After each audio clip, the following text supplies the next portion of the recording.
ইতিমধ্যে মানুষের সেই ভুল কিন্তু ভেঙে গেছে। মানুষ কিন্তু মানে তারা আসলে এখন কি বলবো যে এতটাই হতবাক হয়ে গেছে যে তাদের কর্মকাণ্ড, যারা সব মানুষ তো এর সঙ্গে ছিল না, কিছু মানুষ যারা ছিলেন তারা কিন্তু এখন নিজেদের ভুল তারা বুঝতে পারছেন যে তাদেরকে বিভ্রান্ত আসলে কিভাবে করা হয়েছে। এটা আপনিও জানেন যে আমরা আসলে দেখেছি যে তাদেরকে কিভাবে মুক্তিযুদ্ধের গান গেয়ে, বাংলাদেশের পতাকা উড়িয়ে, জাতীয় সঙ্গীত গেয়ে, মুক্তিযুদ্ধকালীন সবকিছু দিয়ে তারা বঙ্গবন্ধুর ভাষণ বাজিয়ে তারা যেভাবে মানুষকে বিভ্রান্ত করছে, তো এটা তো আসলে মানুষ বিভ্রান্ত হয়ে গেছে। হ্যাঁ, সবাই তো আর আপনার আমার মতো এতটা তীক্ষ্ণ ভাবে সবকিছু দেখে না, বা আমরা যেমন আমাদের একটা থার্ড আই দিয়ে আমরা সবকিছু দেখি, যেহেতু আমরা সংবাদকর্মী, আমরা তো শুরু থেকে বিষয়টা বুঝেছি, তাই না? কিন্তু অনেক মানুষ তো এটা বুঝতে পারেনি। তাদেরকে তো আসলে যখন মুক্তিযুদ্ধের গান শুরু হয়েছে, সবাই গলা মেলানো শুরু করছে, এটা তো স্বাভাবিক, এটাই তো একটা ব্যাপার। কিন্তু আপনি দেখেন এই মানে তাদের এই আন্দোলনের পরপরই কি ঘটলো, যখন জাতীয় সঙ্গীতকে পরিবর্তন করার চেষ্টা করলো, যখন বাংলাদেশের পতাকা পরিবর্তনের কথা আসলো, মানুষ কিন্তু রুখে দিয়েছে। এটা কিন্তু খুব বেশি দিনের কথা না। বিপ্লব, তাদের ভাষায় তারা যে বিপ্লব বলে, পরবর্তী সময়ে কিন্তু ঘটনাগুলো ঘটেছে। এবং এখন তো সাধারণ মানুষ যারা, তারা তো আসলে আপনি দেখেন যে 2008 সালে আওয়ামী লীগের 29 ডিসেম্বর যে নির্বাচন হয়েছিল, সেই নির্বাচনে আওয়ামী লীগের ভোটের পরিমাণ ছিল প্রায় 42%।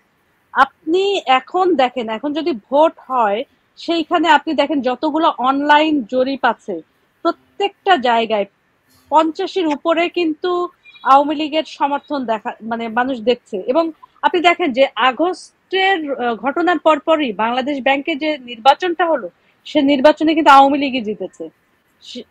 প্রত্যেকটা জায়গায় আপনি দেখেন মানুষ আইনজীবী সমিতির নির্বাচন গুলাতে সেখানে কিন্তু জিতছে। এখন কথাটা হচ্ছে যে আওয়ামী লীগের সমর্থন কিন্তু দিন দিন বাড়ছে। কারণ কি? কারণ হচ্ছে মানুষ শেখ হাসিনা তাদের জন্য কাজ করছে। আপনি জানেন যে আগে যখন গ্রামে বা শেখ হাসিনার প্রচুর জনসভা তো আমি কাভার করেছি এত বছর, সেই 2004 সাল থেকে এই পর্যন্ত তো আসলে তার নিউজে আমি কাভার করি। আমি যত জায়গায় দেশে বিদেশে আমি ঘুরি, বিশেষ করে বাংলাদেশের বিভিন্ন প্রান্তে, তারা আগে কি চাইতো? আগে দুবেলা দুমুঠো খেতে চাইতো। পরবর্তীতে মনে করেন যে 14-15 সালের পর থেকেই তারা চায় তাদের রাস্তাঘাট দাও, বিদ্যুৎ দাও, মানে তাদের ডিমান্ডই চেঞ্জ করে ফেলেছেন। আমার কাছে আরেকটা জিনিস মনে আইনের শাসন যেভাবে প্রতিষ্ঠা করেছিলেন, আপনি দেখেন বিশ্বজিৎ হত্যাকাণ্ড, হ্যাঁ, ছাত্রলীগ এটার সঙ্গে জড়িত ছিল, তাদের প্রত্যেকের বিচার হয়েছে। ভালো একটা কথা বলেছেন, আপনাদের সেই খুনিদেরকে খারাপ না হলে কি নিজের দলের লোককে শাস্তি দেয় ভাই? কিন্তু এই সরকার এসে ছেড়ে দিয়েছে, যেটা সাজিদা বলছে, এই যে আবরার হত্যা মামলার আসামিদেরকে তো ছেড়ে দিয়েছে। আরেকটা জিনিস, এটা আমি ভুলে যাওয়ার আগে, সাকা চৌধুরী যেটা যুদ্ধাপরাধী, ওনার মামলার যে সাক্ষী কি নাম, সাদেক বা কি নাম, ওনাকে অ্যারেস্ট করা, আফসার বা কি একজন, ওনাকে অ্যারেস্ট করা হয়েছে। আপনি দেখেন শেখ হাসিনা কত খারাপ, যে সাকা চৌধুরী তার মতো এত ক্ষমতাবান মানুষকে সে হচ্ছে ফাঁসি দিয়ে দিছে, যে দাঁড়ায় বলতো যে ভাই আমি রাজাকার, আমার বাপ রাজাকার, তোর সমস্যা কি, আমার বিচার করে দেখা, এত সাহস হইলে।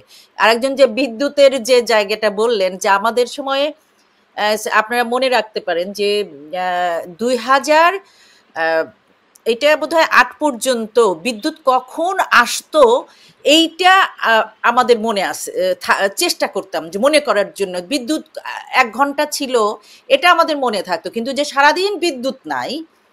এবং আপনি দেখেন শেখ হাসিনা কত খারাপ, ওই সময়ে জেনারেটরের বা হচ্ছে কি একটা বাসায় যে এক্সট্রা যে বিদ্যুৎ দেওয়ার জন্য জেনারেটরই তো বলে এটা বোধহয়, আইপিএস, এইটা আমার বাসায়ও ছিল, ঘরে ঘরে ছিল। এই যে এত বড় একটা ব্যবসা শেখ হাসিনা বন্ধ করে দিল, এটা কি সে খুব ভালো কাজ করছে?